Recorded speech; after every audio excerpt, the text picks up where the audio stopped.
Her office following the expiration of a 6-month suspension. Her arrival drew both excitement and controversy, with supporters clashing with security and colleagues expressing mixed reactions. Our National Assembly correspondent Ceation Of Anioma has more in this report.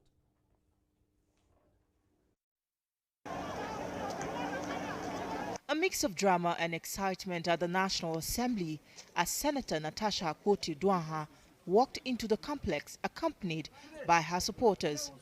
Her return followed the expiration of a 6-month suspension imposed earlier this year. But what was meant to be a routine resumption soon turned rowdy. Supporters who attempted to escort the embattled senator into her office were stopped at the entrance by security, sparking a chaotic scene in the corridors of the Senate.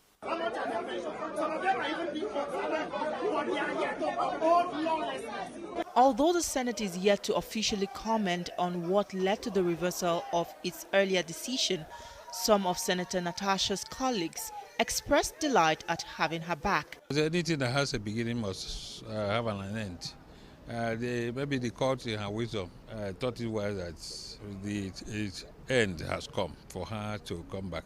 It's okay. We have been looking forward to seeing her back. Unfazed by the controversy, Senator Natasha, visibly excited to resume her seat, insisted she owes no one an apology, reaffirming her stance against what she described as injustice. This is just one illegality upon the other, and I think in Nigeria we should reject such things.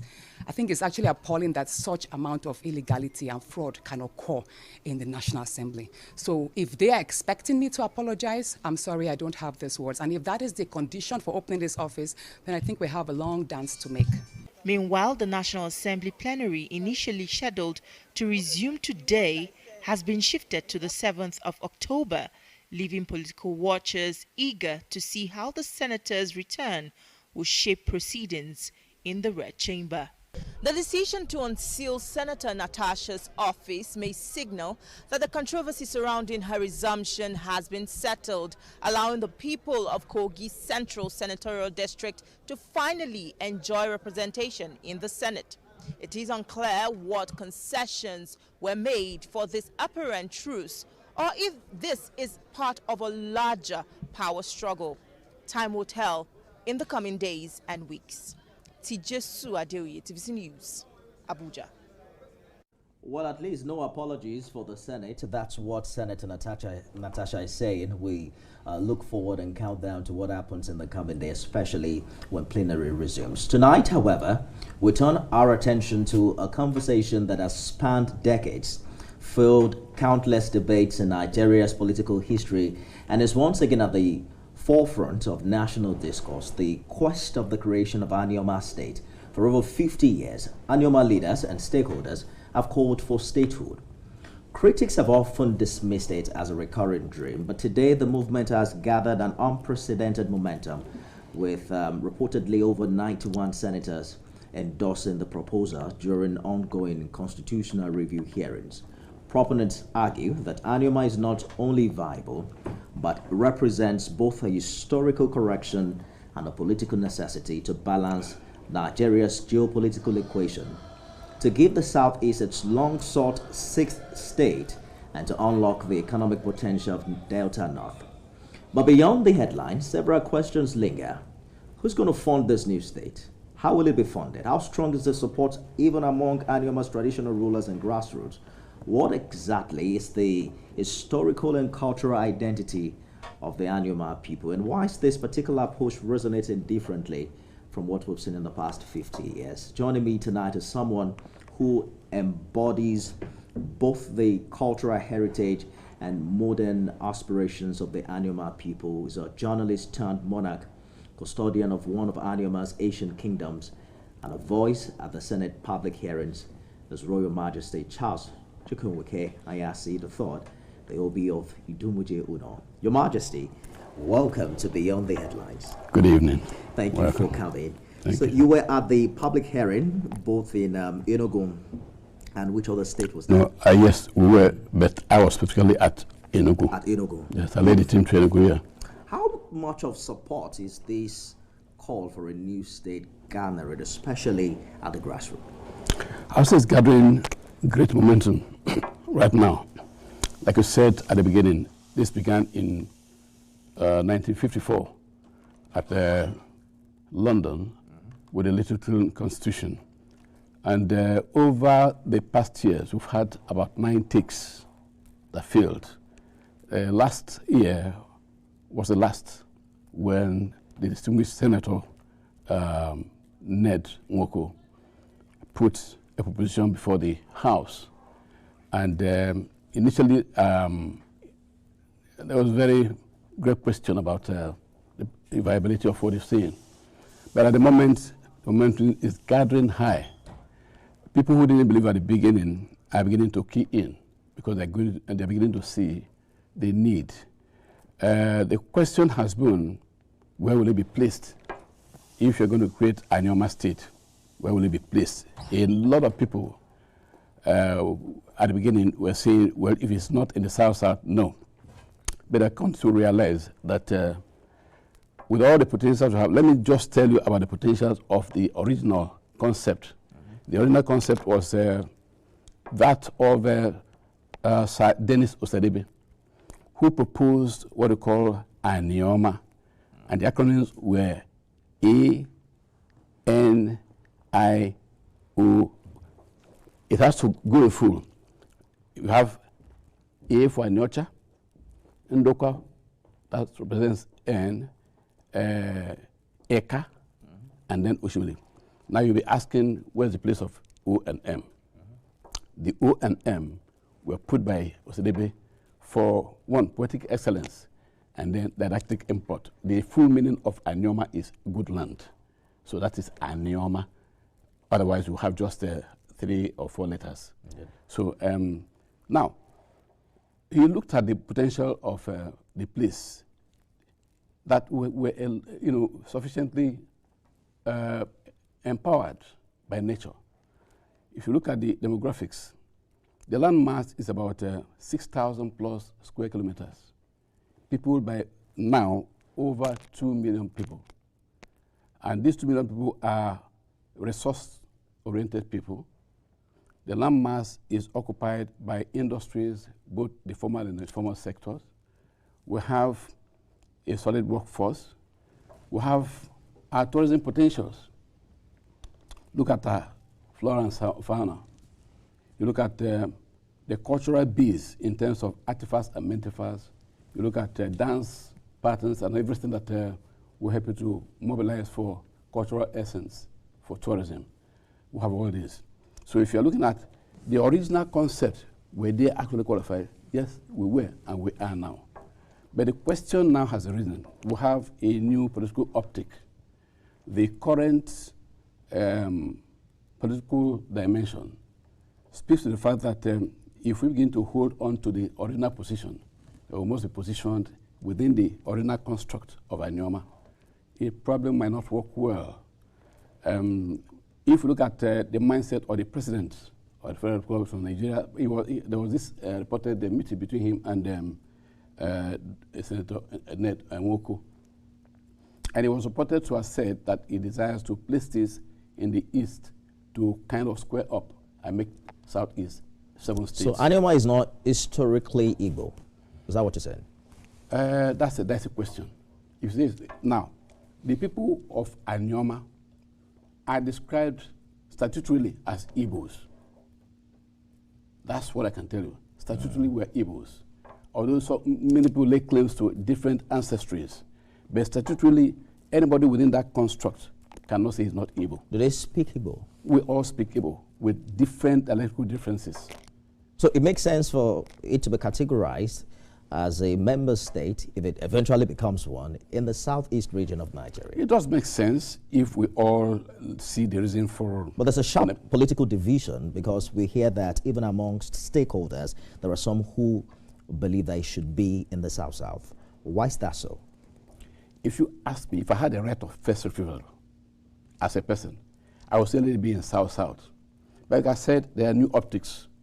But why South-South? That's the point I'm making. If you speak Igbo, if you're historically from Igbo, Why not Southeast? No, Why would you the want original South-South? concept was for it to be in South-South. Okay. But I'm saying with the new dimension and with the dance play, political dance play from the top, if you begin to hold on to position rather than win-win, we'll lose.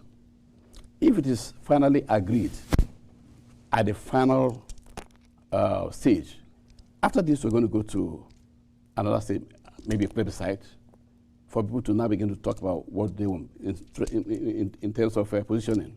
Something might hold. But if it is finally decided that we should go to Southeast, I won't cry blue mother. This desire has been on for as long as 5 decades. And some are saying, what is different this time from the, agitation, or for want of better words, that we've seen in the past years? Some critics even say that the current process has been top-down. In some respects, that certain names, boundaries, identity, even labels like Anioma itself were decided by a handful of people without necessarily carrying along the full spectrum of the affected communities. How widespread would you say the grassroots consultation has been? Are you getting input from dissenting voices, and how is that being handled? There are inputs. If you look at the concept of Anioma, those who are saying that it was not widespread might have a stake, because Anioma cuts across the river Niger. You have the Wolo movements, you have the Queries, and all those people who are far-flung in there. Probably the original concept builders didn't see this. Maybe emotions came into play. And there are things that guide the emotions of the people. There's this sense of deja vu in the minds of the people. When you look at the things that happened during the war, the experiences of the people in the north, in the western region, even in Edo and across, they are not quite settled. But like I said, we mustn't continue to live in the past. If the current optics go for a settlement in the east, southeast, and we see that we cannot change it, why don't you accept it? That's the point. But we hear that there are divisions even among traditional rulers in Delta North. Some traditional rulers, correct me if I'm wrong, in Ika, including Dane of Agbo, have publicly warned against Anioma being grouped into the southeast, preferring the south-south, right? How do you manage what appears an identity alignment even before this comes to fruition, if it does? When you bring food to the table, even in the local family setting, there are usually disagreements. It's not everybody who will agree to the eating on the table. So if you're expecting that everybody will say yes, yes, that's not possible. That's not to say that whoever is clamoring against is wrong. There's a right of personal opinion. There's a right of public opinion. This is personal to whoever is saying no, and you cannot fault them. But I'm saying that when we look at the current dynamics, we must look at, if you're on the negotiation table and you are fixated in your negotiation, you have to look for win-win. That's what those who are supporting it are looking at. But there is the symbolism of a new state, but the reality or the practical impact is a completely different ballgame. Even if you achieve statehood, what will be the immediate change in everyday lives of the ordinary citizen in terms of infrastructure like roads, schools, health? What vision is fueling this desire for a new state? Definitely the dividends of democracy will come closer, naturally. How? Because Nigerians are complaining, Your Majesty. Yeah. The Nigerians that are complaining are currently in pre-existing states that have governors, that have members of the House of Assembly, that have senators. I mean, by that simple logic, a new state doesn't necessarily going to satisfy the ordinary welfare desire, because everyone who's complaining today is a resident in one state or the other. The desire is natural, and you cannot take it away from the people. You will not say that because the current states are not doing well. Well, remember that we were once just regions, 4 regions. We were not complaining then. We were complaining. We moved to 36 and all that. We're still complaining. So the fact is not because you are circumscribed in one environment and then you are afraid to move because there may be no progress. We shouldn't fear the future. I believe that with all that we have, if we can have self-determination concerning our state, it will be better. We moved from the Midwest to Bender to where we have now. There's constant desire, and you can't afford the people. Let us take a short break, and then we'll return to more on this conversation. Stay with us, everyone.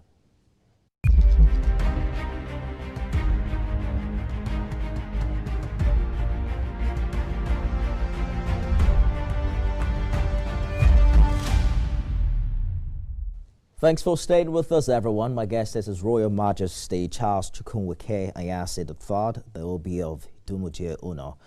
Your Majesty, thank you for staying the course of the program. So, Anioma is currently constituted as a Ka, Ndokwa, Osimele, Aniocha, and the rest. Are you saying that these communities, these local governments, are being disenfranchised in any form? Are you saying that the Delta State government doesn't reach out to them as enough? The resources of the state is not trickling, or the resources is not trickling down enough to these communities? What is the current state of things with people who live there, the infrastructure that currently exists? You ask me, the government is doing their best within the given resources.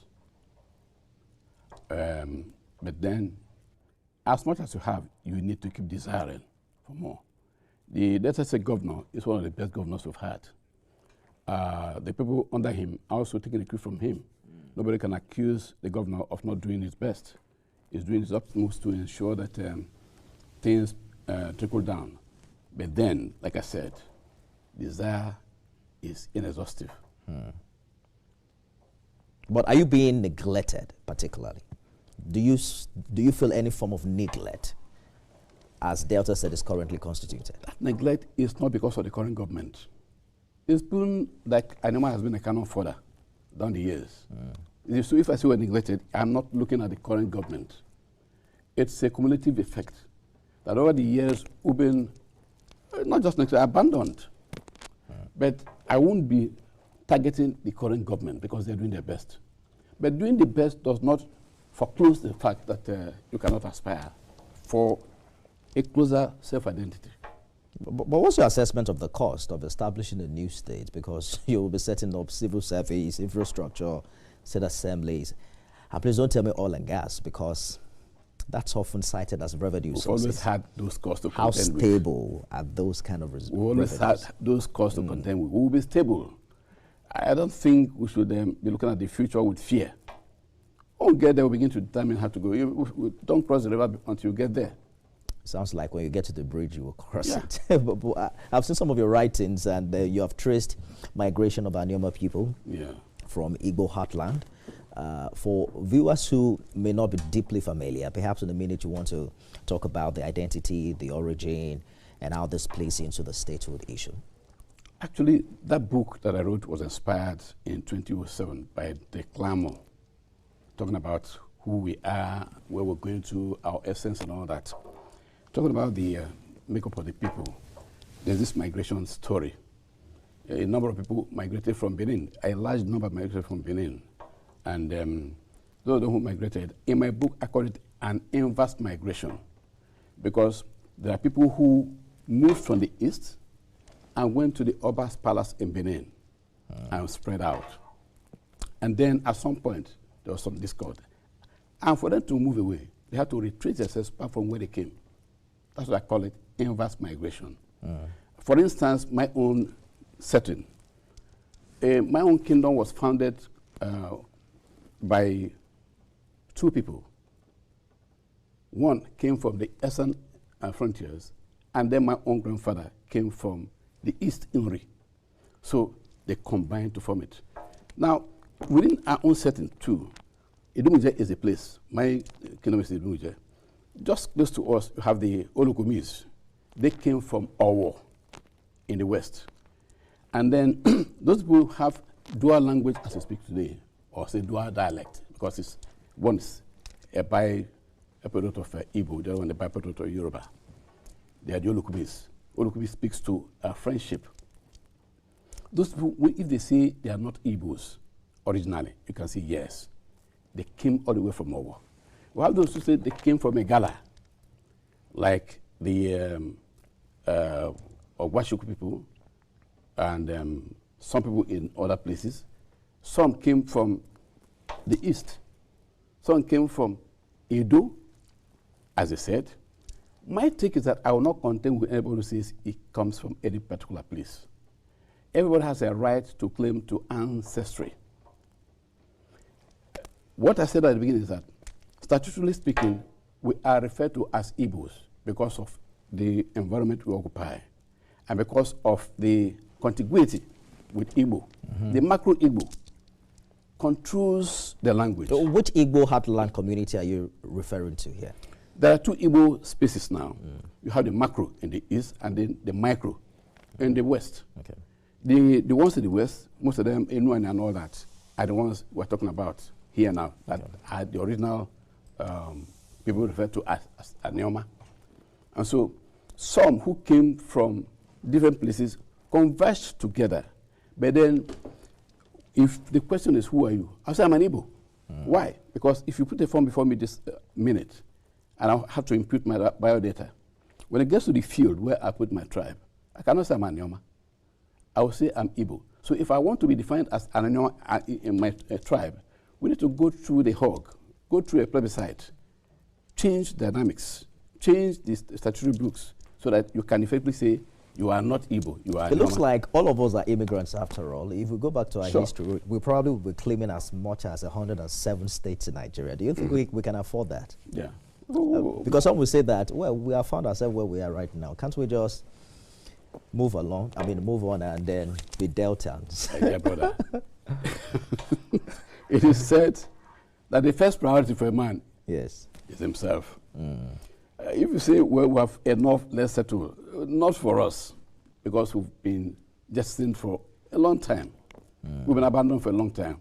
We have come a long way, and it is time for us to possess that which belongs to us. So as a traditional ruler, how do you see your role evolve if a Anioma state is created? What changes in local governance, traditional institution, powers, or what have you, should people expect? A bill is currently at the National Assembly to redefine the role of royal fathers. If that is true, what am I talking about? We'll have bigger roles to play. Even as it is now, quite bigger role, we are contemplating for something much greater. Let the bill sail through and give the royal fathers their pride of place so that we can control it. As it is now, all over Nigeria, it's not just Anioma. No traditional ruler controls his people as is required because we don't have what it takes.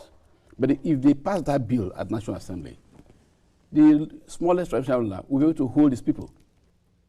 He will be the chief security officer of people who, in reality, not in personal, Earlier on, you spoke about the role that people like Senator Ned Nwoko has played in all of this. Many consider him the political champion. But the challenge that comes with that is the political intonation, the political underlining of creating a new state. Do you see that as a major challenge moving on? Because after all, not everyone is APC and not everyone believes in its political leanings. He has not said that Anioma is being pursued on the platform of APC. There's a political underlining in every move that is human. And so that should not deter us. The point is, if we've gone this hog from 1954 down to this very period, and it's like we're about to get it. It's like, a woman who a thief goes into the kitchen, grabs a basket, and then you are asking about the content. You pursue and take first before we begin to talk about the content. That's my perspective. I'm not bothered about politics and all that, because in every dimension, in everything that you do, everything human, there's a political angle. We're all political animals. We are. Even traditional leaders, right? Yes. People say you should be apolitical. No, I am not apolitical. So you're a member of the APC? No. I'm not a political figure. I'm a Which political figure. party do you No, want? listen, you see, the right definition is that I am a political animal, but I'm not partisan. Oh, okay. Like, people get it right when Well, they you are say political. I'm political. All right, beautiful. I won't fight shout that. His Royal Majesty Charles Chukwuemeka Anyasi III, the Obi of Idumuje-unor. Thank you so much for talking to us. Appreciate it. And hopefully we'll continue this conversation subsequently. Thank you. That's our show today, everyone. Remember, you can